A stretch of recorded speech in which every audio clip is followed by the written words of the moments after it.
Janata party Bengaluru ಉತ್ತರ ಜಿಲ್ಲೆಯ ಈ ಒಂದು ಕಾರ್ಯಕಾರಿಣಿ ಸಭೆಯ ಅಧ್ಯಕ್ಷತೆ ವಹಿಸಿಕೊಂಡಂತಹ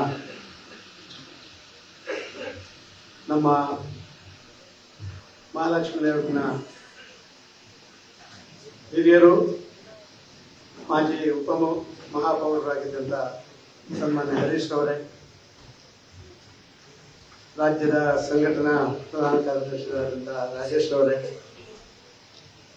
ಮಾಜಿ ಮಂತ್ರಿಗಳಾದಂತಹ ಸನ್ಮಾನ್ಯ ಗೋಪಾಲಯ್ಯನವರೇ, ಶಾಸಕ ಮಿತ್ರರುಗಳಾದಂತಹ ಸನ್ಮಾನ್ಯ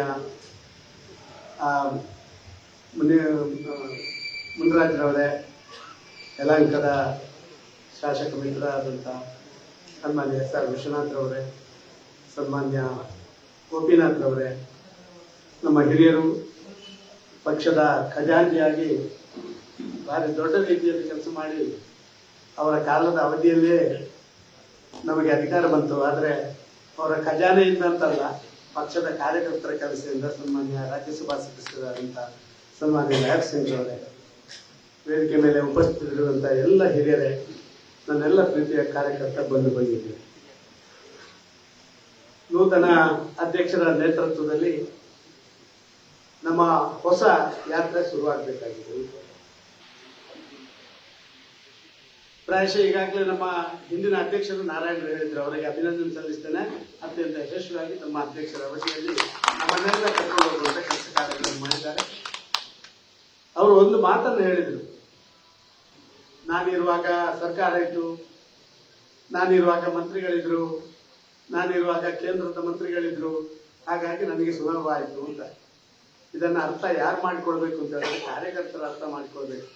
ಇವತ್ತು ಯಾರು ಇಲ್ಲದ ಸಂದರ್ಭದಲ್ಲಿ ನಿಮ್ಮ ಶಕ್ತಿಯ ಪ್ರದರ್ಶನ ಇದೆಯಲ್ಲ, ಅದು ಆಗಬೇಕು ಅಂತ ಹೇಳೋದಕ್ಕಾಗಿಯೇ ಅವರು ಆ ಮಾತು ಹೇಳಿದ್ದಾರೆ ಅಂತ ನಾನು ಭಾವಿಸ್ತಾ ಇದ್ದೇನೆ.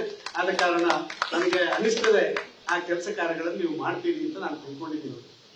ಸೂಚ್ಯವಾಗಿ ಹರೀಶರಿಗೂ ಒಂದು ಸಂದೇಶ ಕೊಟ್ಟಿದ್ದಾರೆ, ಸುಲಭ ಇಲ್ಲ ಅಣ್ಣ, ಸ್ವಲ್ಪ ಕಷ್ಟದ ಒದ್ದಾಟದ ಕೆಲಸ ಕಾರ್ಯಗಳನ್ನು ಮಾಡಿ ಸಂಘಟನೆಯನ್ನು ನಡೆಸಬೇಕು ಅಂತ ಹೇಳಿ. ಇದರ ಅರ್ಥ, ಒಂದು ಕಾರ್ಯಕರ್ತರ ಆಧಾರಿತವಾದಂಥ ಒಂದು ಪಕ್ಷ, ಅದು ಯಾವುದೇ ಏರುಪೇರುಗಳಿದ್ರೂ ಕೂಡ ಅದನ್ನ ನಿರಂತರವಾಗಿ ತಗೊಂಡು ಹೋಗುವಂತಹ ಕೆಲಸ ಕಾರ್ಯಗಳನ್ನು ಮಾಡುವಂತಹ ಶಕ್ತಿ ಅದು ಭಾರತೀಯ ಜನತಾ ಪಾರ್ಟಿಗೆ ಇದೆ. ಅದನ್ನ ವಿನಿಯೋಗ ಮಾಡುವಂತ ಸಮಯ ಬಂದಿದೆ ಈಗ. ಭಾರತೀಯ ಜನತಾ ಪಾರ್ಟಿ ಕೇವಲ ಅಧಿಕಾರ ಪ್ರಾಮುಖ್ಯ ಅಲ್ಲ. ನೀವೆಲ್ಲ ನೋಡಿದ್ದೀರಿ, ನಮ್ಮ ಪಕ್ಷದ ಉದಯಗಳಾಗದೆ ಅಧಿಕಾರವನ್ನು ತ್ಯಾಗ ಮಾಡಿ ಶ್ಯಾಮ್ ಪ್ರಸಾದ್ ಮುಖರ್ಜಿ ಅವರು ಕೇಂದ್ರದಲ್ಲಿ ಮಂತ್ರಿಯಾಗಿದ್ದರು. ಹೊಸದಾಗಿ ಸ್ವಾತಂತ್ರ್ಯ ಬಂದಂತಹ ಸಂದರ್ಭದಲ್ಲಿ ಒಬ್ಬ ಮಂತ್ರಿ ಆದ್ರೆ ಅದು ಭಾರಿ ದೊಡ್ಡ ಸಂಗತಿ, ಅದನ್ನೇ ಮುಂದುವರಿಸಿಕೊಂಡು ಹೋಗಬಹುದಿತ್ತು ಅವರಿಗೆ. ಆದ್ರೆ ಯಾವಾಗ ಶ್ಯಾಮ್ ಪ್ರಸಾದ್ ಮುಖರ್ಜಿ ಅವರು ನಿಶ್ಚಯ ಮಾಡಿದ್ರೋ, ಈ ದೇಶದ ಆಚಾರ ವಿಚಾರ ಸಂಸ್ಕೃತಿ ಪರಂಪರೆಗಳ ಆಧಾರದ ರಾಜನೀತಿ ಆಗಬೇಕು, ಯಾವುದೋ ಗುಲಾಮಗಿರಿಯಲ್ಲಿ ನಾವು ನಡೆದು ಬಂದಂತ ರೀತಿಯ ಆಡಳಿತ ನಡಿಬಾರದು, ವಿದೇಶದ ವಿಚಾರ ಆಧಾರಿತವಾದಂಥ ರಾಜನೀತಿ ಆಗಬಾರದು ಅಂತ ಹೇಳುವಂಥದ್ದನ್ನ ಅವರು ಪ್ರತಿಪಾದನೆ ಮಾಡಿ ತನ್ನ ಮಂತ್ರಿ ಸ್ಥಾನಕ್ಕೆ ರಾಜೀನಾಮೆ ಕೊಟ್ಟು ಭಾರತೀಯ ಜನಸಂಘವನ್ನು ಕಟ್ಟಿದ್ರು. ಅಲ್ಲಿಂದ ಬಂದವರು ನಾವು, ಆ ಹೆಮ್ಮೆ ನಮಗಿದೆ. ಹಾಗಾಗಿ ನಮ್ಮ ಈ ಒಂದು ಸಂಘಟನೆ ವಿಚಾರ ಪ್ರಥಮ ಅದನ್ನ ಅನುಷ್ಠಾನ ಮಾಡಿ ಅದರ ಮುಖಾಂತರ ಅಧಿಕಾರ ಪಡ್ಕೊಳ್ಬೇಕು ಅಂತ ಹೇಳುವಂತ ನಮ್ಮ ಪರಿಶ್ರಮ. 77ರಲ್ಲಿ ಏನಾಯಿತು, ಅಟಲ್ ಬಿಹಾರಿ ವಾಜಪೇಯಿ, ಲಾಲ್ ಕೃಷ್ಣ ಅದ್ವಾನಿ, ನಾನಾಜಿ ದೇಶ್ಮುಖ್ ಎಲ್ಲರೂ ಕೂಡ ಆಗತಾನೆ ಇಂದಿರಾ ಗಾಂಧಿಯ ಸರ್ವಾಧಿಕಾರದ ವಿರುದ್ಧ ಮಾಡಿದ ಹೋರಾಟದಲ್ಲಿ ಯಶಸ್ವಿಯಾದಂತಹ ಭಾರತ ಮತ್ತೆ ಅಧಿಕಾರಕ್ಕೆ ಬರುವಂತದ್ದಾಯಿತು ಜನತಾ ಪಾರ್ಟಿ ಹೆಸರಿನಲ್ಲಿ. ಆದರೆ ಜನತಾ ಪಾರ್ಟಿ ಮತ್ತೆ ಅದೇ ರೀತಿಯ ವ್ಯವಹಾರಗಳನ್ನು ಮಾಡುವಂತ ಪ್ರಾರಂಭ ಮಾಡಿತು. ದ್ವಿಸದಸ್ಯತ್ವ ಯಾವಾಗ ಒಬ್ಬ ಭಾರತೀಯ ಜನತಾ ಪಾರ್ಟಿಯ ಶಾಸಕ, ಲೋಕಸಭಾ ಸದಸ್ಯ, ಮಂತ್ರಿ, ರಾಷ್ಟ್ರೀಯ ಸ್ವಯಂ ಸೇವಕ ಸಂಘದ ಸದಸ್ಯನಾಗಿರಬಾರದು ಅಂತ ಹೇಳಿದ್ರ, ಅಟಲ್ಜಿ ಹೇಳಿದ್ರು ನಿಮ್ಮ ಅಧಿಕಾರದ ಕುರ್ಚಿ ನನಗೆ ಪ್ರಾಮುಖ್ಯ ಅಲ್ಲ. ಲಾಲ್ ಕೃಷ್ಣ ಅದ್ವಾನಿ ಹೇಳಿದ್ರು ನಿಮ್ಮ ಈ ಒಂದು ಮಂತ್ರಿ ಸ್ಥಾನ ನಮಗೆ ಪ್ರಾಮುಖ್ಯ ಅಲ್ಲ, ನಮಗೆ ನಮ್ಮ ದೇಶದ ಆಚಾರ ವಿಚಾರ ಸಂಸ್ಕೃತಿ ಪರಂಪರೆ ಆಧಾರಿತವಾದಂತಹ ರಾಜನೀತಿ ಬೇಕು. ಅದಕ್ಕಾಗಿ ಅದನ್ನು ಕಿತ್ತೊಗೆದು ಹೊರಗೆ ಬಂದು ಭಾರತೀಯ ಜನತಾ ಪಾರ್ಟಿಯನ್ನು ಕಟ್ಟಿದ್ರು. ಇವತ್ತು ದೇಶದಲ್ಲಿ ಭಾರತೀಯ ಜನತಾ ಪಾರ್ಟಿ ಅದ್ಭುತವಾದಂತಹ ಪಾರ್ಟಿಯಾಗಿ ನರೇಂದ್ರ ಮೋದಿ ಅವರ ಆ ನೇತೃತ್ವದಲ್ಲಿ ನಡೀತಾ ಇರುವಂತದ್ದು ನಾವು ಕಂಡಿದ್ದೇವೆ. ಆದ ಕಾರಣ ಹರೀಶ್ರೇ ನೀವೇನು ಹೆದರ್ಬೇಕಾಗಿಲ್ಲ. ಎಲ್ಲ ಅಧಿಕಾರ ಬಿಟ್ಟು ಸಂಘಟನೆ ಕಟ್ಟಿ ಮತ್ತೆ ಅಧಿಕಾರ ಮಾಡಿದ್ದೀವಿ. ಕರ್ನಾಟಕ ರಾಜ್ಯದಲ್ಲಿ ಕೇವಲ ಒಬ್ಬ ಶಾಸಕರಿದ್ದದ್ದು, ಸನ್ಮಾನ್ಯ ಯಡಿಯೂರಪ್ಪರು. ಅವರ ನಿರಂತರ ಹೋರಾಟ, ಇಡೀ ಸಂಘಟನೆ ಅವರ ಜೊತೆ ಸೇರಿಕೊಂಡು ಮಾಡಿದಂತ ಹೋರಾಟದ ಪ್ರತಿಫಲವಾಗಿ 8 ವರ್ಷ ಅಧಿಕಾರ ಪಡ್ಕೊಂಡಿದ್ದೇವೆ. ಇವತ್ತು ಕೂಡ ನಾವು ಭಾರಿ ಹಿಂದೆ ಇದ್ದೇವೆ ಅಂತ ಯಾರು ತಿಳ್ಕೊಳ್ಳುವಂತ ಅವಶ್ಯಕತೆ ಇಲ್ಲ. 66 ಜನ ಸಶಕ್ತ ಶಾಸಕರು ಭಾರತೀಯ ಜನತಾ ಪಾರ್ಟಿಯಲ್ಲಿದ್ದಾರೆ. ಯಾವತ್ತು ಏನು ಬೇಕಾದರೂ ಕರ್ನಾಟಕವನ್ನು ಅಲ್ಲಾಡಿಸಲಿಕ್ಕೆ ಶಕ್ತಿ ಇರುವಂತಹ ಪಕ್ಷ ಭಾರತೀಯ ಜನತಾ ಪಾರ್ಟಿಯನ್ನು ನಾವು ತಿಳ್ಕೊಳ್ಬೇಕಾಗಿದೆ. ಕೇಂದ್ರದಲ್ಲಿ 2 ಜನ ಶಾಸಕರಿದ್ರು, ಲೋಕಸಭಾ ಸದಸ್ಯರಿದ್ರು. ಅಟಲ್ಜಿ ಅವರು ಸೋತೋಗಿದ್ರು. ಇವತ್ತು 330ಕ್ಕಿಂತಲೂ ಹೆಚ್ಚು ಶಾಸಕರನ್ನು ಪಡ್ಕೊಂಡಿದ್ದೇವೆ. ನನಗೆ ಅನಿಸ್ತದೆ ಇದೆಲ್ಲ ಆಗಿರುವಂಥದ್ದು ಆ ವಿಚಾರ ಆಧಾರಿತವಾದಂತ ಒಂದು ರಾಜನೀತಿಯನ್ನು ದೇಶದಲ್ಲಿ ಮಾಡಿದ ಕಾರಣ. ಆ ವಿಚಾರ ಆಧಾರಿತವಾದಂತ ರಾಜನೀತಿಯನ್ನ ದಿನ ಕಳೆದಂಗೆ ಜನ ಒಪ್ಪಿಕೊಳ್ಳಿಕ್ಕೆ ಪ್ರಾರಂಭ ಮಾಡಿದ್ರು. ಸ್ವದೇಶಿ ವಿಚಾರಗಳು ಅದು ಜಗತ್ತಿಗೆ ಶಕ್ತಿ ಕೊಡಬಲ್ಲಂತ ಭಾರತವನ್ನು ನಿರ್ಮಾಣ ಮಾಡಬಲ್ಲದು ಅಂತ ಹೇಳುವಂತ ಆ ಪರಿಕಲ್ಪನೆಯ ಆಧಾರದಲ್ಲಿ ಇವತ್ತು ಭಾರತೀಯ ಜನತಾ ಪಾರ್ಟಿ ಮುಂದೆ ಹೋಗ್ತಾ ಇರುವಂಥದ್ದು. ನಾನು ನಿಮ್ಮಲ್ಲಿ ಹೇಳಲಿಕ್ಕೆ ಇಚ್ಛೆ ಪಡ್ತಾ ಇದ್ದೇನೆ. ಪ್ರಾಯಶಃ ಸುದೀರ್ಘವಾದಂತ 75 ವರ್ಷಗಳ ಪ್ರಜಾತಂತ್ರ ವ್ಯವಸ್ಥೆಯಲ್ಲಿ ಜನರಿಗೆ ಕೊಟ್ಟ ಭರವಸೆ ಏನ್ ಹೇಳ್ತೀವಿ ನಾವು, ಚುನಾವಣೆಗೆ ಮೊದಲು ಒಂದು ಪತ್ರಕವನ್ನು ಎಲ್ಲರಿಗೂ ಕೊಡ್ತೇವೆ. ಏನು ಮ್ಯಾನಿಫೆಸ್ಟೋ ಒಂದನ್ನು ಕೊಡ್ತೀವಿ ನಾವು. ಆ ಮ್ಯಾನಿಫೆಸ್ಟೋದಲ್ಲಿ ಹೇಳಿದಂತ ಎಲ್ಲವನ್ನ ಇನ್ಕ್ಲೂಡಿಂಗ್ ರಾಮ ಮಂದಿರವನ್ನು ನಿರ್ಮಾಣ ಮಾಡಿದಂತ ಯಾವ್ದಾದ್ರು ಒಂದು ಪಾರ್ಟಿ ಇದ್ರೆ ಅದು ನಿಮ್ಮೆಲ್ಲರ ಭಾರತೀಯ ಜನತಾ ಪಾರ್ಟಿ. ಇವತ್ತು ಜನರಿಗೆ ಕೊಟ್ಟ ಭರವಸೆಯನ್ನು ಈಡೇರಿಸುವಂತ ರಾಜನೀತಿ ಅದು ಈ ದೇಶದಲ್ಲಿ ಇಲ್ಲೇ ಇರಲಿಲ್ಲ. ಗರೀಬಿ ಹಠಾವ್ ಅಂತೇಳಿ 3 ಬಾರಿ ಗೆದ್ರು ಇಂದಿರಾ ಗಾಂಧಿ ಕಾಂಗ್ರೆಸ್ ಅನ್ನ. ಕೇವಲ ಒಂದು ಸ್ಲೋಗನ್. ಗರೀಬಿ ಹಠಾವ್ ಮಾಡ್ಲಿಕ್ಕೆ ನರೇಂದ್ರ ಮೋದಿ ಅವರು ಬರ್ಬೇಕಾಯ್ತು. ನಾವು ಹೇಳಿದಲ್ಲ, ವಿಶ್ವಸಂಸ್ಥೆಯ ಅಂಕಿಅಂಶಗಳು ಬಂದಿದೆ. 24 ಕೋಟಿ ಜನ ಇವತ್ತು ಬಡತನದಿಂದ ಮೇಲಕ್ಕೆ ತರುವಂತ ಕೆಲಸವನ್ನ 9 ವರ್ಷದಲ್ಲಿ ನರೇಂದ್ರ ಮೋದಿ ಅವರು ಮಾಡಿದ್ದಾರೆ ಅಂತ ಹೇಳಿದ್ರೆ ಘೋಷಣೆ ಆಧಾರಿತವಾದಂತ ರಾಜನೀತಿ ಅಲ್ಲ, ಭಾಷಣದ ಆಧಾರಿತವಾದಂತ ರಾಜನೀತಿ ಅಲ್ಲ. ಏನು ಭರವಸೆಯನ್ನು ಕೊಟ್ಟಿದ್ದೇವ ಅದರ ಆಧಾರಿತವಾದಂತ ರಾಜನೀತಿಯನ್ನು ಮಾಡಿರುವಂತದ್ದು ನೀವು ಕಂಡಿದ್ದೀರಿ. ಈಗಾಗಲೇ ನಮ್ಮ ಅಧ್ಯಕ್ಷರು ಹೇಳಿದ್ರು, ಹರೀಶ್ ಹೇಳಿದ್ರು, ಹಲವು ಸಂಗತಿಗಳನ್ನು ಹೇಳಿದ್ರು ಹೇಗೆ ನಡ್ಕೊಂಡು ಬಂದಿದ್ದೇವೆ ಅಂತ. ನಿಜ, ಜನರ ಅಪೇಕ್ಷೆ ಇನ್ನೊಂದಿದೆ. ಇನ್ನೊಂದು ಕಾಮನ್ ಸಿವಿಲ್ ಕೋಡ್ ಕೂಡ ಬರಬೇಕು ಅಂತ ಹೇಳುವಂತ ಆಸೆ ಇಡೀ ಭಾರತ ದೇಶದ ಜನರಲ್ಲಿದೆ. ನನಗೆ ವಿಶ್ವಾಸ ಇದೆ 2 ಕೆಲಸಗಳು, ಒಂದು ಕಾಮನ್ ಸಿವಿಲ್ ಕೋಡ್ ಮತ್ತು ಏಕಕಾಲದಲ್ಲಿ ಚುನಾವಣೆ ಈ ದೇಶದಲ್ಲಿ. ಇದು 2 ಭಾರತೀಯ ಜನತಾ ಪಾರ್ಟಿ ಕಲ್ಪನೆಗಳು. ಈಗಾಗಲೇ ನಮ್ಮ ಲಾ ಡಿಪಾರ್ಟ್ಮೆಂಟ್ ಇಂದ ಇದಕ್ಕೆ ಬೇಕಾದಂತ ಕೆಲಸ ಕಾರ್ಯಗಳನ್ನು ಮಾಡುವಂತದ್ದು ಮಾಡಿ ಆಗಿದೆ. ಈಗಾಗಲೇ ಇದಕ್ಕಾಗಿ ಮಾಜಿ ರಾಷ್ಟ್ರಪತಿಯ ನೇತೃತ್ವದಲ್ಲೇ ಒಂದು ಸಮಿತಿಯನ್ನು ರಚನೆ ಮಾಡಲಾಗಿದೆ. ನಾವೆಲ್ಲ ನೋಡಿದ್ರೆ ಅರ್ಥ ಮಾಡಿಕೊಳ್ಬೇಕು. ನುಡಿದಂತೆ ನಡೆಯುವಂತ ಸರ್ಕಾರ. ಸಿದ್ದರಾಮಯ್ಯ ಹೇಳ್ತಾರೆ, ನುಡಿದಂತೆ ನಡೆದಿದ್ದೇವೆ. ಆದರೆ ನುಡಿದಂತೆ ನಡೆದ ಯಾವುದಾದ್ರೂ ಒಂದು ಸರ್ಕಾರ ಈ ದೇಶದಲ್ಲಿ ಬಂದಿದ್ರೆ ಅದು ಭಾರತೀಯ ಜನತಾ ಪಾರ್ಟಿಯ ಸರ್ಕಾರ, ನರೇಂದ್ರ ಮೋದಿ ಅವರ ಸರ್ಕಾರ. ನಾವು ತಿಳ್ಕೊಳ್ಬೇಕು. ನುಡಿದಂತೆ ನಡೆದು ಅಂತ ಹೇಳ್ತಾರಲ್ಲ, ನಿನ್ನೆ ನನಗೆ ಗೊತ್ತಾಯ್ತು, ಅಂಕಿಅಂಶಗಳ ಆಧಾರದಲ್ಲಿ ಬಸವರಾಜ ಬೊಮ್ಮಾಯಿ ಅವರು ಒಂದು ಅಂಕಿಅಂಶಗಳನ್ನು ಕೊಡ್ತಾ ಇದ್ರು. ಜನರಿಗೆ ಕೊಟ್ಟ ಭರವಸೆ 2,000 ರೂಪಾಯಿ ಮನೆ ಕೊಡ್ತೇನೆ ಅಂತ ಹೇಳಿದ್ರಂತೆ. 30% ಮಾತ್ರ ಜನರಿಗೆ ಇಷ್ಟವರೆಗೆ 70% ಜನರಿಗೆ ಕೊಡ್ಲಿಲ್ಲ. ಹಾಗಾದ್ರೆ ಅವರ ನುಡಿದಂತೆ ನಡೆಯುವಂತಹ ಘೋಷಣೆ ಎಷ್ಟು ಪರ್ಸೆಂಟ್ ಅದನ್ನು ಜನ ಒಪ್ಪಿಕೊಳ್ಬೇಕು ಅಂತ ನಾವೇ ತೀರ್ಮಾನ ಮಾಡಬೇಕಾದಂತ ಅವಶ್ಯಕತೆ ಇದೆ. ಇವತ್ತು ಈ ರೀತಿಯ ರಾಜನೀತಿಯಿಂದ ಹೊರಗೆ ಬರುವಂತಹ ಕೆಲಸ ಕಾರ್ಯಗಳನ್ನ ಆಗ್ತದೆ. ನಿಜ, ನಮ್ಗೆ ಹಿನ್ನಡೆ ಆಗಿದೆ. ನಾವು ಕೂಡ ಹಿನ್ನಡೆ ವಿಚಾರಗಳನ್ನು ನಾವು ತಿಳ್ಕೊಂಡಿದ್ದೇವೆ. 2-3 ವಿಚಾರಗಳು ಬಹಳ ಸ್ಪಷ್ಟವಾಗಿ ನಮಗೆ ಗೋಚರ ಆಗಿದೆ.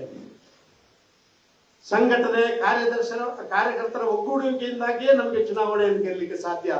ಕೇವಲ ಹಣದಿಂದ ಚುನಾವಣೆ ಗೆಲ್ಲಲಿಕ್ಕೆ ಆಗುದಿಲ್ಲ ಅಂತ ಹೇಳುವಂತದನ್ನ ಕರ್ನಾಟಕದಲ್ಲಿ ನಾವು ತಿಳ್ಕೊಂಡಿದ್ದೇವೆ.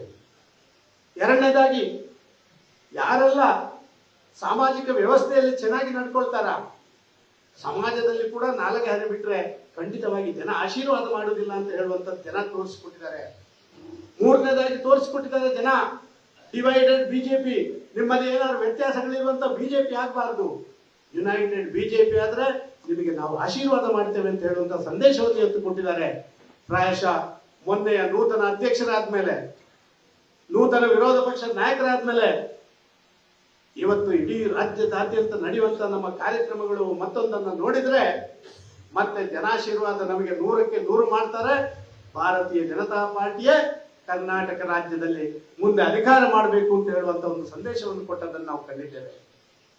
ನಿತ್ಯ ನಿರಂತರವಾದಂತ ಕಾರ್ಯಕ್ರಮಗಳು ಭಾರತೀಯ ಜನತಾ ಪಾರ್ಟಿ 7-8-9 ತಿಂಗಳಲ್ಲಿ ಕಾಂಗ್ರೆಸ್ ಮಾಡಿದಂತ ಆ ಒಂದು ದುರಾಡಳಿತ ಪ್ರಾಯಶಃ ರಾಜ್ಯದ ಇತಿಹಾಸದಲ್ಲಿ ಕಾಣಲಿಲ್ಲ.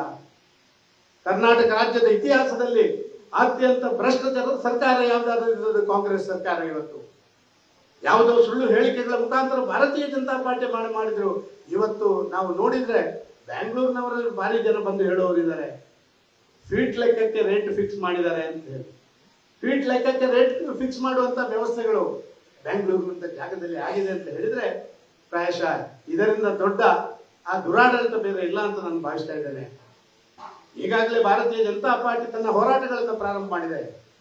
ನಾವು ಹೋರಾಟಗಳ ಮುಖಾಂತರವೇ ನಾವು ಅಧಿಕಾರಕ್ಕೆ ಬಂದವರು.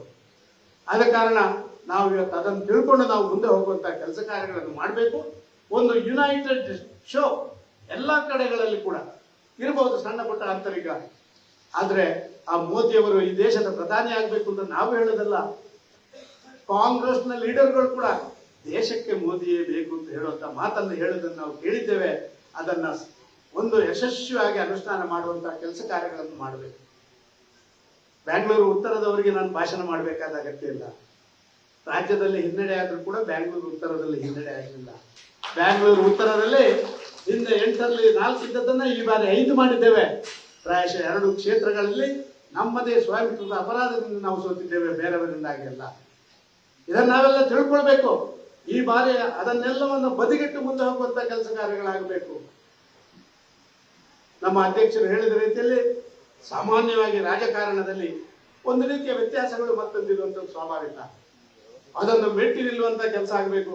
ನನ್ನ ಪಕ್ಕದಲ್ಲಿ ಕೂತಂತ ಲ್ಯಾರ್ಸಿಂಗ್ ಹೇಳ್ತಾ ಇದ್ರು, ಅವರಿಗೆ ನೆನಪಾಗ್ತಾ ಇದೆ ಅಂತ 1900 ಇಸ್ವಿಯಲ್ಲಿ 71ರಲ್ಲಿ ಕಾರ್ಯಕಾರಿಣಿ ಆಗಿತ್ತಂತೆ. ಬ್ಯಾಂಗ್ಳೂರು ಜಿಲ್ಲೆಯ ಕಾರ್ಯಕಾರಿಣಿ, ಜಿಲ್ಲಾ ಕಾರ್ಯಕಾರಿಣಿ. ಸದಾಶಿವನವರಿಗೆ ಗೊತ್ತಿರ್ಬೋದು. ಗೋಪಿನಾಥ್ ಪ್ರೊಫೆಸರ್ ಆಗ್ಲೇ. ಮತ್ತೆ ಯಾರು, ಕೆ ಗೋಪಿನಾಥ್ ರವರು, ಅವರು ಟ್ರೆಷರರ್ ಆಗಿದ್ರು. ಆಗ ಓ ರಾಜಗೋಪಾಲ್ ಕೇರಳದಲ್ಲಿ ಏಕೈಕ ಶಾಸಕ ಆಗಿ ಬಂದವ ಓ ರಾಜಗೋಪಾಲ್ ಅಂದು ಇಲ್ಲಿಗೆ ಬಂದಿದ್ರಂತೆ. ಕೇರಳದಲ್ಲಿ ಇಷ್ಟ ತನಕ ಆಗಿದ್ದು ಒಬ್ಬನೇ ಶಾಸಕ, ಅದು ಓ ರಾಜಗೋಪಾಲ್ ಬಂದಿದ್ರಂತೆ. ಖುಷ್ಬಾಬು ಠಾಕ್ರೆ ಅವರು ಎಂತ ಅದ್ಭುತ ವ್ಯಕ್ತಿತ್ವ, ವಿಚಾರ ಆಧಾರಿತವಾದಂತ ರಾಜನೀತಿ ಮಾಡುವಂತ ಖುಷ್ಬಾಬು ಠಾಕ್ರೆ ಜಿಲ್ಲಾ ಕಾರ್ಯಕ್ರಮಕ್ಕೆ ಬಂದಿದ್ರಂತೆ. ಅದೇ ರೀತಿ ಜಾನ ಕೃಷ್ಣಮೂರ್ತಿ ನಮ್ಮ ರಾಷ್ಟ್ರೀಯ ಅಧ್ಯಕ್ಷರಾಗಿದ್ದವರು ಜಿಲ್ಲಾ ಒಂದು ಇದಕ್ಕೆ ಬಂದಿದ್ರು. ಇದರ ಅರ್ಥ ಏನು ಅಂತ ಹೇಳಿದ್ರೆ, ನಮ್ಮ ಪಕ್ಷದಲ್ಲಿ ಯಾರು ಎಷ್ಟೇ ಎತ್ತರದಲ್ಲಿ ಇರಲಿ, ಆದರೆ ಪಕ್ಷದ ಸಂಘಟಿತ ಕಾರ್ಯಕ್ರಮದಲ್ಲಿ ಅವರು ಯಾರಿಗೂ ಕೂಡ ವ್ಯತ್ಯಾಸ ಇಲ್ಲ. ನೀವು ಒಂದೇ, ನಾವು ಒಂದೇ. ನಮ್ಮನ್ನ ಕಳಿಸಿದವರು ನೀವಿಲ್ಲದ್ರೆ ನಾವು ಇಲ್ಲಿ ಇದ್ದವರು ಯಾರು ಕೂಡ ಮೇಲೆ ಹತ್ತಲಿಕ್ಕಿಲ್ಲ. ನೀವೆಲ್ಲ ನಮ್ಮನ್ನು ಕಳಿಸಿದ ಕಾರಣ ನಾವು ಮೇಲೆ ಹತ್ತಿದ್ದೇವೆ. ನಾಳೆ ನಾವು ಅಲ್ಲಿ ಕೂತ್ಕೊಳ್ಬಹುದು, ನಿಮ್ಮನ್ನ ಮೇಲೆ ಹತ್ತಿಸುವಂತ ಕೆಲಸ ಕಾರ್ಯಗಳು ಆಗಬೇಕು ಪಕ್ಷದಲ್ಲಿ. ಇದೆಲ್ಲ ನಮ್ಮೆಲ್ಲರ ಆಶಯ. ಆ ರೀತಿಯ ಕೆಲಸ ಕಾರ್ಯಗಳಲ್ಲಿ ಮುಂದೆ ಹೋಗ್ಬೇಕು ಅಂತ ಹೇಳುವಂಥದ್ದು ಮಾತ್ರ ಹೇಳಿ, ಚುನಾವಣೆ ಹತ್ರ ಬರ್ತಾ ಇದೆ. ಈಗಾಗಲೇ ಬೇರೆ ಬೇರೆ ವಿಚಾರಗಳ ಬಗ್ಗೆ ಉಲ್ಲೇಖ ಮಾಡಬೇಕು ಅಂತ ಹೇಳುವಂಥದ್ದು. ನನ್ನ ಬಿಡಿ ಮುಂಬೈ ಬೇರೆ ಬೇರೆ ವಿಚಾರಗಳ ಬಗ್ಗೆ ನಾವು ಉಲ್ಲೇಖ ಮಾಡಬೇಕು ಅಂತಿದ್ರು ಕೂಡ ನಾನು ಅದನ್ನೆಲ್ಲ ಮಾಡ್ಲಿಕ್ಕೆ ಹೋಗೋದಿಲ್ಲ. ಆದ್ರೆ ಒಂದಷ್ಟು ನಾನು ಪಟ್ಟಿ ಮಾಡಿಕೊಂಡ ವಿಚಾರಗಳನ್ನು ಹೇಳ್ತೇನೆ. ಇತ್ತೀಚೆಗೆ ಸರ್ಕಾರ ಮಂಡಿಸಿದಂತ ಕೇಂದ್ರದ ಬಜೆಟ್, ಸಾಧಾರಣವಾಗಿ ಚುನಾವಣೆಗಳು ಬಂದಾಗೆಲ್ಲ ಚುನಾವಣಾ ಬಜೆಟ್ ಅಂತ ಮಂಡನೆ ಮಾಡ್ತಾರೆ. ಆದ್ರೆ ನರೇಂದ್ರ ಮೋದಿ ಅವರು ನೋಡಿ, ನಾನು ಇಷ್ಟರವರೆಗೆ ನಡ್ಕೊಂಡಂತ ರೀತಿ, ನಾನು ಇಷ್ಟರವರೆಗೆ ಮಾಡಿದಂತ ಕೆಲಸವೇ ಅದು ಅಧಿಕೃತ ಚುನಾವಣೆ ಬಜೆಟ್ನ ಅಡಿಪಾಯ. ಇವತ್ತು ಅದನ್ನು ಮುಂದುವರಿಸಿಕೊಂಡು ಹೋಗಿ ದೇಶವನ್ನ ಅದ್ಭುತ ರಾಷ್ಟ್ರವನ್ನು ಮಾಡುವಂತ ಕೆಲಸ ಮಾಡಬೇಕು. ಅದಕ್ಕಾಗಿ ಚುನಾವಣೆಗೋಸ್ಕರ ಕಾಂಗ್ರೆಸ್ ಕೊಟ್ಟಂತ ಗಿಮಿಕ್ ರಾಜಕಾರಣದ ಆ ಬಜೆಟ್ ಅನ್ನ ನಾನು ಎಂದಿಗೂ ಮಂಡನೆ ಮಾಡುವುದಿಲ್ಲ. ನನ್ನ ಮಂಡನೆ ಮಾಡುವಂತ ಬಜೆಟ್ ಅಕ್ಷರಸ ಜನಸಾಮಾನ್ಯರ ಮನಸ್ಸಿಗೆ ನೆಮ್ಮದಿ ಕೊಡುವಂಥದ್ದು, ದೇಶದ ಹಿತಾಸಕ್ತಿಯನ್ನು ಕಾಪಾಡುವಂಥದ್ದು, ದೇಶವನ್ನು ಜಗತ್ತಿನ ಯಶಸ್ವಿ ರಾಷ್ಟ್ರ ಮಾಡುವಂಥದ್ದನ್ನ ಮಾಡಬೇಕು ಅಂತ ಹೇಳುವಂಥದ್ದು. ಅದರ ಬಗ್ಗೆ ನಾನು ಹೆಚ್ಚು ಉಲ್ಲೇಖ ಮಾಡೋದಿಲ್ಲ, ಈಗಾಗಲೇ ಚರ್ಚೆಗಳು ಸಾಕಷ್ಟು ನಡೆದ ನೀವು ಕಂಡಿದ್ದೀರಿ. ಎರಡನೇದಾಗಿ ಇವತ್ತು ಈಗಾಗಲೇ ನಮ್ಮ ಅಧ್ಯಕ್ಷರು ಉಲ್ಲೇಖ ಮಾಡಿದ ರೀತಿಯಲ್ಲಿ ಈ ದೇಶದ ಮಣ್ಣಿನ ಕಣಕಣದಲ್ಲಿ ಕೂಡ ಒಂದಷ್ಟು ಸಂಸ್ಕೃತಿ ಸಂಸ್ಕಾರಗಳಿದ್ದಾವೆ. ಪ್ರೀತಿ, ವಿಶ್ವಾಸ, ಸಂಸ್ಕೃತಿ, ಸಂಸ್ಕಾರ ಅದು ಒಂದು ಕುಟುಂಬದ, ಒಂದು ಸಮಾಜದ, ಒಂದು ದೇಶದ ಆಧಾರ ಸ್ತಂಭಗಳು. ಇದು ವೃದ್ಧಿ ಆಗಬೇಕು ಅಂತ ಹೇಳುವಂಥದ್ದಿದ್ರೆ ನಾವು ನಂಬಿಕೊಂಡು ಬಂದಂತಹ ವಿಚಾರಗಳಲ್ಲಿ ಭರವಸೆ ಇಟ್ಟು ಮುಂದೆ ಹೋಗಬೇಕು. ಆ ಕೆಲಸ ಕಾರ್ಯಗಳನ್ನು ಅದ್ಭುತವಾಗಿ ಮಾಡಿದ್ದನ್ನು ನೀವು ಕಂಡಿದ್ದೀರಿ. ಅದು ರಾಮ ಮಂದಿರ ನಿರ್ಮಾಣ ಇರ್ಬೋದು, ಜ್ಞಾನವಾಪಿ ಮಂದಿರದಲ್ಲಿ ಆ ಪೂಜೆಗೆ ಅವಕಾಶ ಆದದ್ದಿರ್ಬೋದು, ಉಜ್ಜಯಿನಿಯ ಮಹಾ ಕಾರಿಡಾರ್ ಇರ್ಬೋದು, ಅದರ ಪುನರುತ್ಥಾನ ಒಂದು ರೀತಿ ಆತ್ಮಸ್ಥೈರ್ಯವನ್ನು ಕೊಡ್ತದೆ. ಈ ದೇಶದ ಪ್ರತಿಯೊಂದು ಪ್ರಜೆಗೂ ಕೂಡ ಆತ್ಮಸ್ಥೈರ್ಯ ಕೊಡುವಂತಹ ಕೆಲಸ ಕಾರ್ಯಗಳನ್ನು ಮಾಡ್ತದೆ. ಇವತ್ತಿನ ವಿದೇಶಾಂಗ ನೀತಿಗಳ ಬಗ್ಗೆ ಈಗಾಗಲೇ ಉಲ್ಲೇಖ ಮಾಡಿದ್ರು, ನಾನು ಅದರ ಬಗ್ಗೆ ಮಾತಾಡಬೇಕಾಗಿಲ್ಲ. ವಿದೇಶಾಂಗ ನೀತಿ ಮೋದಿಯವರು ಬಂದ ಮೇಲೆ ಭಾರತವನ್ನು ಭಾರಿ ಎತ್ತರಕ್ಕೆ ತಗೊಂಡೋಗುವಂತಹ ಕೆಲಸ ಕಾರ್ಯಗಳನ್ನು ಮಾಡಿದೆ. ಅದಕ್ಕಾಗಿಯೇ ಇವತ್ತು ಜಗತ್ತಿನ ಎಲ್ಲ ರಾಷ್ಟ್ರಗಳು ಭಾರತವನ್ನ ಒಂದು ಫಾಲೋ ಮಾಡುವಂತಹ ಕೆಲಸ ಕಾರ್ಯಗಳನ್ನು ಮಾಡುವಂತದ್ದನ್ನು ನಾನು ನೋಡಿದ್ದೇವೆ. ಮೂಲಭೂತ ಸೌಕರ್ಯಗಳು, ರಾಷ್ಟ್ರೀಯ ಹೆದ್ದಾರಿಗಳು, ಇದರ ಬಗ್ಗೆ ಅದ್ಭುತವಾದಂತಹದ್ದಾಗಿದೆ. ಬ್ಯಾಂಗ್ಳೂರು ಮೈಸೂರು ಕಾರಿಡಾರ್ ಉದಾಹರಣೆಗೆ ಹೇಳ್ತೇನೆ. ನಾನೇನು ಪ್ರಚಾರ ಪ್ರಿಯನಲ್ಲ, ಆದ ಕಾರಣ ನಾನು ನಿಮಗೆ ಹೇಳಲಿಕ್ಕೆ ಇಷ್ಟಪಡ್ತಾ ಇದ್ದೇನೆ. ಬ್ಯಾಂಗ್ಳೂರು ಮೈಸೂರು ಹೈವೇ ನಿಜವಾಗಿ ಏನಾದರೂ ಆಗಿದ್ರೆ ನಿತಿನ್ ಗಡ್ಕರಿ ಅವರ ಹಿಂದೆ ಮುಂದೆ ಬಿದ್ದದನ್ನು ಮಾಡುವಂತ ಕೆಲಸ ಕಾರ್ಯಗಳನ್ನು ಮಾಡಿ ಅದನ್ನು ಉದ್ಘಾಟನೆ ಮಾಡಿದ್ದು ನಮ್ಮ ಕೆಂಗೇರಿಯಲ್ಲಿ 10,000 ಜನರನ್ನು ಸೇರಿಸಿ ಬ್ಯಾಂಗ್ಳೂರಿನ ಕೆಂಗೇರಿಯಲ್ಲಿ ಇದನ್ನು ಉದ್ಘಾಟನೆ ಮಾಡಿ ನಾವು ಅದನ್ನು ಲೋಕಾರ್ಪಣೆ ಮಾಡುವಂತ ಕೆಲಸ ಕಾರ್ಯಗಳನ್ನು ಮಾಡಿದ್ದೀವಿ.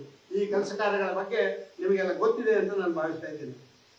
ವಿಶೇಷವಾಗಿ ಇನ್ನೊಂದಷ್ಟು ವಿಚಾರಗಳನ್ನ ನಾವು ತಿಳ್ಕೊಳ್ಬೇಕಾದ್ದು, ಈ ಬರಗಾಲಕ್ಕೆ ರಾಜ್ಯ ಸರ್ಕಾರ ಯಾವುದೇ ದುಡ್ಡನ್ನ ರೈತರಿಗೆ ಇಷ್ಟೊರೆ ಕೊಡುವಂತ ಕೆಲಸ ಕಾರ್ಯಗಳನ್ನು ಮಾಡಲಿಲ್ಲ. ಪ್ರಾಯಶಃ ಭಾರತೀಯ ಜನತಾ ಪಾರ್ಟಿ ಅಧಿಕಾರದಲ್ಲಿತ್ತು. ನಾವು ಯಾವುದೇ ಸಂದರ್ಭದಲ್ಲಿ ಬರಗಾಲಕ್ಕೆ ಕೇಂದ್ರದಿಂದ ಬರಬೇಕು ಅಂತ ಹೇಳುವಂಥದ್ದು ನಾವು ಕಾಯಲಿಲ್ಲ. ಸರ್ಕಾರದ ಖಜಾನೆಯಿಂದ ಸಕಾಲಕ್ಕೆ ಅವರಿಗೆ ಕೊಡುವಂತಹ ಕೆಲಸ ಕಾರ್ಯಗಳನ್ನು ಮಾಡಿದ್ದೇವೆ. ಕೇಂದ್ರದ ಸರ್ಕಾರ ಕೂಡ ಯಾವತ್ತೂ ಕೂಡ ರಾಜ್ಯ ಸರ್ಕಾರಕ್ಕೆ ಕೊಡುವುದನ್ನು ಕೊಟ್ಟೇ ಕೊಡ್ತದೆ. NDRF ಗೈಡ್ಲೈನ್ಸ್, SDRF ಗೈಡ್ಲೈನ್ಸ್, ಇದಕ್ಕೆ ಅನುಗುಣವಾಗಿ ವಿತರಣೆ ಮಾಡುವಂತಹ ಕೆಲಸ ಕಾರ್ಯಗಳನ್ನು ಮಾಡಬೇಕು. ಆದರೆ ರಾಜ್ಯ ಸರ್ಕಾರದ ಜವಾಬ್ದಾರಿ ಇದೆ. ಅವರು ಅವರ ಖಜಾನೆಯಿಂದ ಆ ಸಕಾಲಕ್ಕೆ ಅದನ್ನು ವಿತರಣೆ ಮಾಡುವಂತಹ ಕೆಲಸ ಕಾರ್ಯಗಳನ್ನು ಮಾಡುವಂತದ್ದನ್ನ ಮಾಡಬೇಕಾಗಿದೆ. ಅದನ್ನು ಕರ್ನಾಟಕ ಸರ್ಕಾರ ಇನ್ನೂ ಮಾಡೋದ್ರ ಬಗ್ಗೆ ವಿಶೇಷವಾದಂತಹ ಇನ್ನೂ 1-2-3 ಸಂಗತಿಗಳು. ನಾನು ಬರುವಾಗ ನಮ್ಮ ಪ್ರವೇಶದ ದ್ವಾರದಲ್ಲಿ ಮಹಿಳೆಯರು ಸಾಕಷ್ಟು ಸಂಖ್ಯೆಯಲ್ಲಿದ್ದರು, ಭಾರಿ ಸಂತೋಷದಿಂದಿದ್ರು.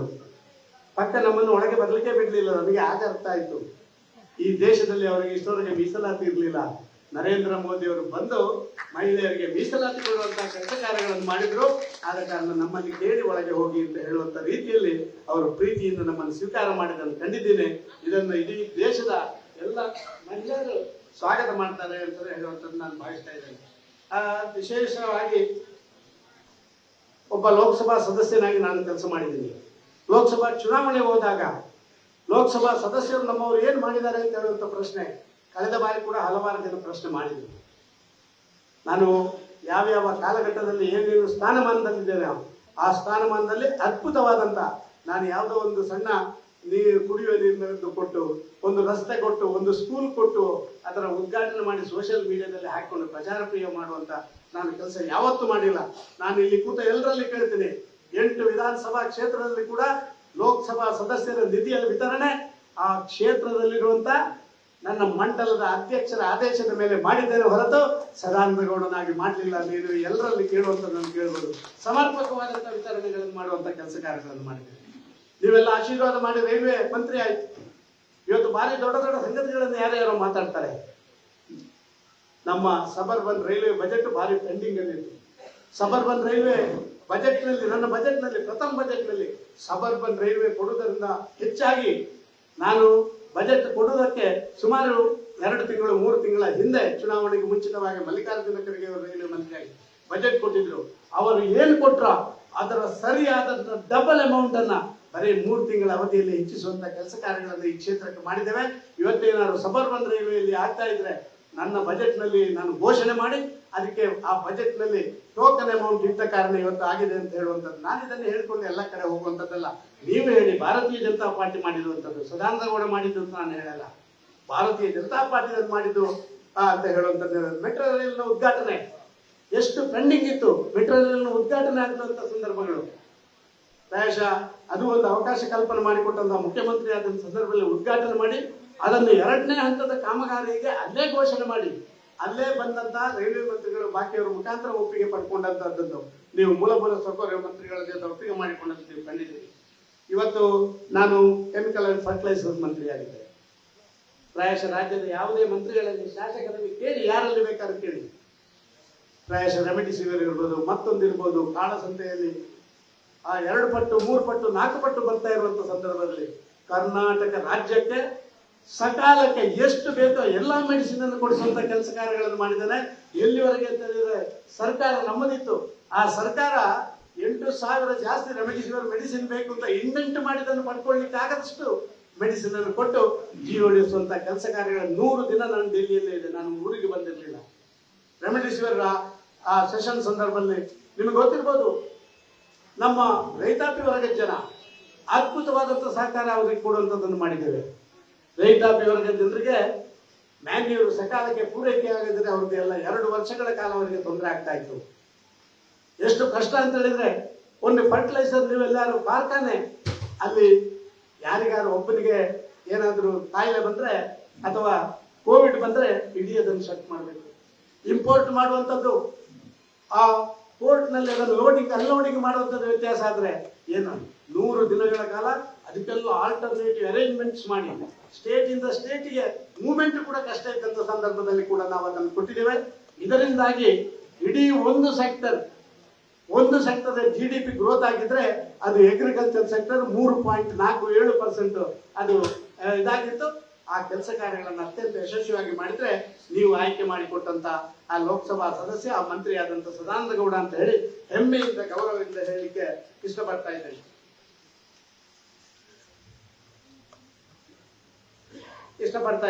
ಇದರ ಜೊತೆಯಲ್ಲಿ ಜನೌಷಧಿ ಕೇಂದ್ರಗಳು ಇವತ್ತು ಕರ್ನಾಟಕದಲ್ಲಿ ಇವತ್ತು ಎಷ್ಟು ಜನ, ನಾನು ಬರುವಾಗ 640 ಜನೌಷಧಿ ಕೇಂದ್ರ ಇತ್ತು. 1,100 ಜನೌಷಧಿ ಕೇಂದ್ರ ಇವತ್ತು ಸಪ್ಲೈ ಮಾಡ್ಲಿಕ್ಕೆ ಆಗದ ಜನೌಷಧಿ ಕೇಂದ್ರ ಇವತ್ತು ಕರ್ನಾಟಕದಲ್ಲಿ. ದಾಸರಹಳ್ಳಿಯಲ್ಲಿ ಎಷ್ಟು ಮಂದಿ ರಾಜ್ಯದ 7 ಜನೌಷಧಿ ಕೇಂದ್ರಗಳು ದಾಸರಹಳ್ಳಿಯಲ್ಲಿ ಕೊಡುವಂಥದ್ದು. ಈ ರೀತಿ ಎಲ್ಲಾ ಕಡೆ ಕೊಡುವಂತಹ ಕೆಲಸ ಕಾರ್ಯಗಳನ್ನು ನಾವು ಮಾಡಿದ್ದೇವೆ. ಇವತ್ತು ಕಾವೇರಿ ಕೃಷ್ಣ ಇಶ್ಯೂ ಬಂದಾಗ ನಾನು ಕಾನೂನು ಮಂತ್ರಿ ಆಗಿದ್ದೆ. ಆಗ MB ಪಾಟೀಲ್ ಇರಿಗೇಷನ್ ಮಿನಿಸ್ಟರ್ ಆಗಿದ್ರು.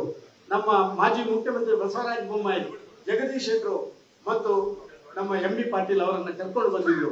ಮಧ್ಯರಾತ್ರಿ 2 ಗಂಟೆಗೆ ಅಡಿಷನಲ್ ಸಾಲಿಸಿಟರ್ ಜನರಲ್ FPC ಕರ್ಕೊಂಡು ಬಂದು ನಮ್ಮ ಮನೆಯಲ್ಲಿ ಕೂತು ಅದಕ್ಕೆ ಬೇಕಾದಂತ ಅಫಿಡೇವಿಟ್ ಅನ್ನು ಹಾಕಿ ಇವತ್ತು ಅಪ್ಪರ್ ಕೃಷ್ಣದ ಯಾವುದೇ ತೊಂದರೆಗಳಿಲ್ಲದೆ, ಆಗ ನಿಮ್ಮ ಆಂಧ್ರ ಪ್ರದೇಶ ಮತ್ತು ತೆಲಂಗಾಣ ಬೇರೆ ಬೇರೆ ರಾಜ್ಯಗಳಾದ ಕಾರಣ ಅವರ ಮಧ್ಯದ ಪೈಪೋಟಿಯಲ್ಲಿ ಕರ್ನಾಟಕಕ್ಕೆ ತೊಂದರೆ ಆಗುವಂತದ್ದನ್ನ ನಿಲ್ಲಿಸುವಂತ ಕೆಲಸ ಕಾರ್ಯಗಳನ್ನು ಮಾಡಿದ್ದೇವೆ. ಈ ರೀತಿ ಸಣ್ಣ ಸಣ್ಣ ಕೆಲಸಗಳ ಬಗ್ಗೆ ನಾನು ಉಲ್ಲೇಖ ಮಾಡ್ತಾ ಇಲ್ಲ.